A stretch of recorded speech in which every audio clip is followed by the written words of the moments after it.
Comment se créer une garde-robe capsule? Bonjour, ici Mademoiselle M, révélatrice de votre meilleure image. Alors, c'est une question qui m'a été posée par Nathalie, à laquelle je vais essayer de répondre. Et avant cela, je vais peut-être vous renvoyer à deux vidéos que j'ai faites autour de la garde-robe capsule.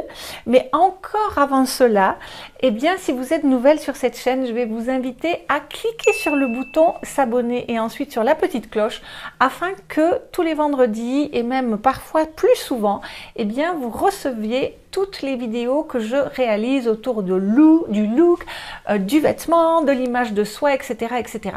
Alors, tout d'abord, on va peut-être définir ensemble qu'est-ce que c'est qu'une garde-robe capsule. Ça fait 27 ans maintenant, vous savez que je fais du conseil en image et ça fait 27 ans que j'ai cette connaissance de la garde-robe capsule que j'essaye d'appliquer à moi-même et bien sûr à mes clients.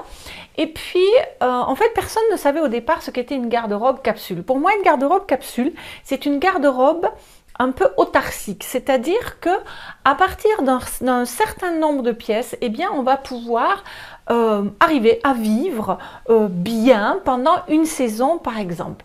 Et puis, depuis quelques années, il y a eu l'apparition de ce qu'on appelle des garde-robes capsules. Alors d'abord, il y a eu, on va dire, une apparition commerciale, puisque on a vu des grands noms de la haute couture ou de la couture, des stylistes de manière générale, des créateurs collaborer avec des grands noms de la fast fashion et créer des espèces de, enfin ce qu'ils ont appelé des capsules qui en fait n'étaient pas des capsules, c'était simplement des petites collections comme ça, mais c'était pas forcément des garde-robes qui allaient nous permettre de survivre pendant une saison en quelque sorte. Et puis ensuite, il y a eu tout un tas de concepts à la mode qui est arrivé autour de la garde-robe capsule. Donc, pour en nommer quelques-uns, par exemple, vous avez eu Dominique Leroux, que j'adore, hein, du reste, qui a écrit tout un tas de livres sur l'art de la simplicité, etc., etc.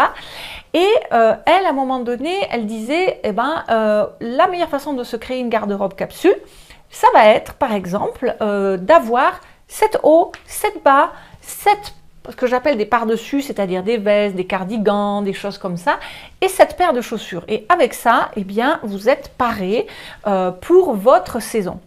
Une autre façon de faire une garde-robe capsule, ça a été ce qu'on a appelé le projet 333.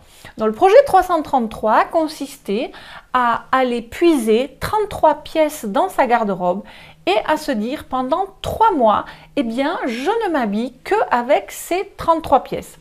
Après, il y a eu une autre fantaisie comme ça qui est arrivée, qui était la règle des 10 x 10. Donc, qu'est-ce qu'il fallait faire? Il fallait partir de 10 pièces dans sa garde-robe et il fallait essayer de se créer 10 tenues. Et puis, il y en a qui ont fait des challenges, des défis un petit peu plus fun, un petit peu plus minimalistes, je vais dire. Et là, on a essayé de partir sur, avec 10 pièces, on essayait de faire 30 tenues. En réalité, eh bien, et puis il y a encore quelque chose qui est un peu plus, j'allais l'oublier, qui est un peu plus, comment dirais-je, un peu moins conceptuel, je dirais, qui dit que une garde-robe capsule, ça repose entre 30 et 40 pièces. En réalité, pour moi, le concept de la garde-robe capsule, c'est pas tout à fait cela. Parce que tout cela, qu'est-ce que ça fait? Ça enferme dans des couleurs souvent qui sont extrêmement neutres et ça fait des espèces de garde-robe idéales comme ça où on devient tous des clones les uns des autres, ce qui, à mon sens, ne devrait pas être l'objet d'une garde-robe capsule. Alors, pour moi, une garde-robe capsule, elle dépend de chacun. C'est-à-dire qu'il n'y a pas de règle sur le nombre de pièces à avoir et sur ce qu'il doit y avoir dedans, genre un cardigan, un jeans, une jupe plissée ou que sais-je. D'abord, vous devez vous connaître. Qu'est-ce que ça veut dire se connaître?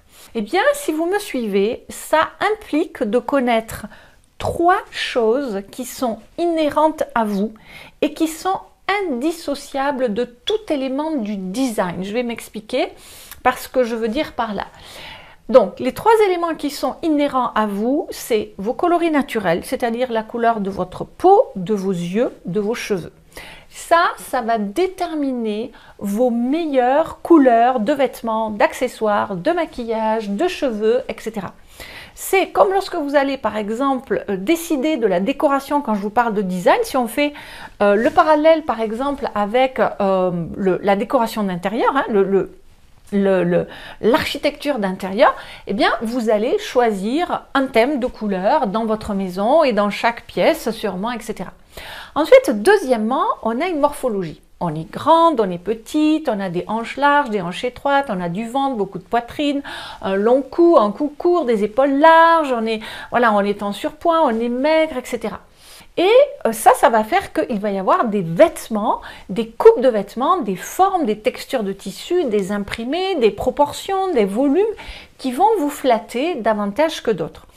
Si je fais la transposition de ça avec un appartement, un logement, une maison à décorer, eh bien c'est que votre maison, elle a un étage ou elle n'en a pas, elle a des escaliers, elle a une cheminée, elle est située dans un appartement, dans un in-building à New York, ou c'est une petite bicoque au bord de la mer. Donc voilà, donc il y a une géographie, je dirais, de cet espace à vivre qui fait que, il y a des choses qui iront mieux que d'autres. Il y a des pièces qui sont petites, il y a des pièces qui sont grandes, etc. Et puis troisièmement, vous avez une personnalité, vous avez un caractère, vous avez des goûts, vous avez un vécu, vous avez tout ce qui est constitutif de votre personnalité. Et ça, eh bien, si je le transpose dans la décoration d'intérieur, c'est le style. Est-ce que vous avez envie de moderne? Est-ce que vous avez envie d'empire? Est-ce que vous avez envie de quelque chose de très naturel? Est-ce que vous avez envie de quelque chose de très haussmannien? Et ainsi de suite. Donc, ça, vous ne pourrez pas construire une garde-robe capsule si au départ vous ne vous connaissez pas. Et ça évidemment c'est ce que j'enseigne à mes clients depuis 27 ans, donc dans mes consultations, dans mes shoppings, mais également à travers mes formations en ligne. Donc ça c'est le premier point de départ. Une fois que vous savez ça, eh bien, vous allez devoir étudier. Donc ça, c'est le deuxième critère dont va dépendre votre garde-robe capsule. Donc le premier critère, c'est vous physiquement à travers vos coloris naturels, votre morphologie et votre personnalité. Et puis, il va venir se greffer donc un autre élément qui dépend de vous, mais sans en dépendre quelque part. Bien sûr que ça dépend de vous, c'est votre mode de vie. Où vous habitez? Est-ce que vous habitez à la campagne? Est-ce que vous habitez en ville? Ok, vous travaillez peut-être dans une banque par exemple, mais est-ce que c'est une banque privée 5 étoiles ou est-ce que c'est une banque alternative? Est-ce que dans la banque vous faites partie de la direction ou est-ce que vous êtes en back-office? Vous voyez, donc je parle de la banque, mais vous pouvez être institutrice, vous pouvez être infirmière, vous pouvez être maman à la maison, peu importe. Donc votre mode de vie va aussi déterminer, bien entendu, le contenu de votre garde-robe capsule. Donc ça, c'est inhérent à toute démarche de bonne gestion de la garde-robe. À partir de là, à partir de l'analyse de votre mode de vie, vous allez déterminer combien vous avez envie d'avoir de tenues dans votre garde-robe. Donc ça peut être, par exemple, je dis n'importe quoi, 5, hein, une par semaine. Si on rajoute les week-ends, vous allez en rajouter 2. Peut-être que vous aimez vous changer souvent, donc vous allez dire, moi, non, c'est pas du tout assez d'avoir cette tenue. Moi, j'ai envie d'en avoir le double, voire j'ai envie d'avoir 30 tenues dans ma garde-robe parce que j'ai envie de me changer une fois par mois, parce que j'ai une image publique, parce que j'ai une image qui le nécessite, etc. Et une fois que vous avez décidé du nombre de tenues, évidemment en fonction des circonstances, parce que si par exemple vous passez les 3/4 du temps au travail, les 3/4 du nombre total de vos tenues doit être adapté au travail. Vous n'allez pas avoir un mois de tenue pour la maison plus un mois de tenue pour aller au travail. Ça n'aurait aucun sens. Mais bon, tout ça, je le détaille davantage dans l'atelier de la garde-robe, par exemple. Et une fois que vous avez décidé combien vous voulez de tenues, vous allez faire le tri de votre garde-robe. Donc là, à nouveau, dans les règles de l'art, je garde pas, je ne sais pas, etc., etc. Et ensuite, eh bien, vous allez voir si le nombre de tenues. Attention, je ne parle pas des pièces, parce que lorsque vous faites votre gestion de garde-robe, vous êtes censé construire des tenues à part entière, et ben vous êtes censé savoir en faisant votre tri de garde-robe combien effectivement vous avez de tenues dedans. Donc ensuite, vous faites la différence entre le nombre de tenues potentielles qu'il y a dans votre garde-robe et le nombre de tenues que vous souhaitez. Évidemment, en les répartissant bien dans les différents registres vestimentaires. Si vous ne savez pas ce que c'est qu'un registre vestimentaire, je vais vous renvoyer aux 6 vidéos que j'avais faites sur justement le détail des 6 registres vestimentaires, du plus décontracté jusqu'aux occasions spéciales.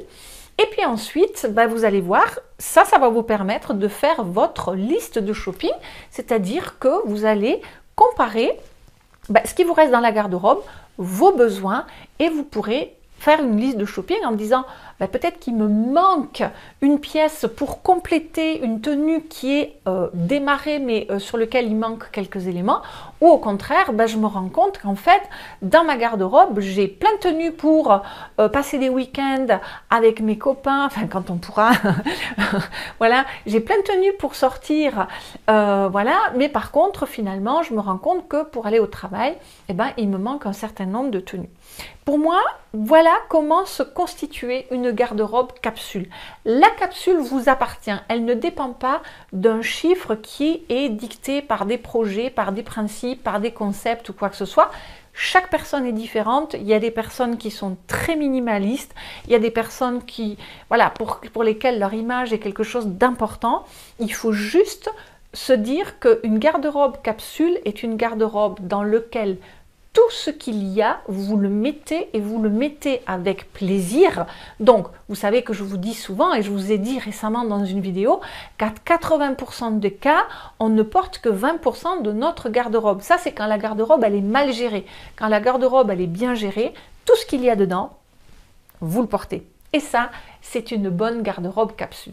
Alors, ce que je voulais vous dire par rapport aux vidéos en relation avec les garde-robes capsules que j'ai déjà faites, vous avez justement la vidéo, la Minute de Mademoiselle M numéro 35, où justement, je parle et je montre en réalité, après une séance shopping que j'ai faite dans ma propre garde-robe, comment je combine toutes mes tenues. Alors pourquoi elles sont combinables ces tenues? Tout simplement parce que je suis partie du premier point, c'est-à-dire que je me connais, je connais mes couleurs, je connais mes formes, je connais mon style. Je savais donc le deuxième point, l'analyse du mode de vie, je savais pour quelles circonstances j'avais besoin de ces tenues. Et puis bingo, la magie de la chose, c'est qu'en arrivant à la maison, j'avais pas acheté, je ne sais plus combien j'avais acheté à l'époque, 3 tenues, mais j'en avais acheté une douzaine parce que tout était interchangeable. Donc, vous voyez un petit peu comment on peut se créer de multiples tenues à partir de moins de pièces. Quand je vous dis less is more, c'est-à-dire que moins c'est plus, investir plus dans la qualité que dans la quantité, vous voyez en fait comme toutes les pièces du puzzle, en réalité, elles se tiennent entre elles. Hein. C'est pas que voilà, c'est juste la gestion de la garde-robe ou juste je connais mes couleurs. C'est tout un tout. C'est vraiment un savant comme ça mélange, un savant parcours. C'est pour ça que je parle d'accompagnement avec mes clientes, que ce soit mes clientes en ligne ou dans la vraie vie, parce que c'est un parcours comme ceci. Voilà, alors si vous avez envie d'aller plus loin justement pour apprendre à vous faire une garde-robe capsule, je vous invite déjà à télécharger l'infographie qui va vous permettre de faire un tri à bon escient. Et puis ensuite, si vous avez envie d'aller plus loin et de suivre l'atelier dans lequel je vais vous guider pas à pas sur la meilleure façon de faire votre tri de garde-robe, vous avez l'atelier de la garde-robe. Je vous mettrai tous les liens dans le descriptif de la vidéo, dans la fiche i comme info et dans l'écran de fin. Dites-moi si vous êtes pro ou contre garde-robe capsule, si c'est quelque chose qui vous parle, qui vous fait envie, ou si vous êtes, voilà, vous avez envie d'être libre, etc. Je lirai bien sûr vos commentaires et je vous répondrai. En attendant, je ne terminerai pas cette vidéo sans vous remercier pour vos likes, pour vos partages, pour vos pouces en l'air, pour vos suggestions de vidéos, comme l'a été celle-là. Donc merci Nathalie. Et si je résume, donc les 6 étapes de la garde-robe capsule pour terminer, se connaître, donc couleur, silhouette, style, analyse du mode de vie, savoir combien de pièces, combien de tenues pardon, vous voulez avoir, tri de la garde-robe, comparer donc ce qu'il y a entre ce qui vous reste et vos besoins et le shopping. C'était Mademoiselle M, révélatrice de votre meilleure image. Bye bye!